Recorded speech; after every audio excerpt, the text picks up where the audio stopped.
বন্ধুরা দেখুন কি সুন্দর টাকি মাছের পোনা। এই যে দেখুন কত সুন্দর, এগুলা কি ধরা ঠিক হবে? আমি একটা কিছু নিয়ে আসি, আইসা এগুলা ধরবো। আসলে এগুলা খেতে অনেক মজা, আর দেখতেছেন কত কত ভালো লাগতাছে। আমার থেকে অনেক ভালো লাগতাছে, কারণ আমি অনেক দিন পরে দেখছি। এখন একবারই সন্ধ্যাবেলা মাগরিবের আজান চলতেছে। তো আমি চাইতেছি আর কি মাগরিবের আজানের পরেই আর কি আমি এগুলো ধরবো, কিন্তু আমার আর সহ্য হইতেছে না যদি এগুলো চলে যায়। এজন্য আমি মানে ভিডিও করতেছি, আবার ভাবতাছি আসলে কি করব, এগুলো কি ধরা ঠিক হবে? আসলে এটা আমাদেরই বিল, তো এখানে যদি অনেক মাছ থাকে তাহলে আমাদের লাভ। আমাদের পুকুর আছে, পুকুরে এগুলো মাছগুলো যাবে, ঠিক আছে। তো এখানে ছোট ছোট মাছ এগুলা এক তরকারি হবে, কিন্তু দেখা গেছে এমন এক সময় 5টা 1 কেজি হবে। এজন্য আমি আর এগুলা ধরলাম না।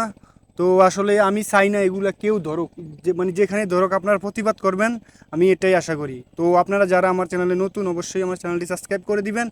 আর ভিডিওতে লাইক করে না দিলে অবশ্যই এটা লাইক করে দিবেন। আসসালামু আলাইকুম।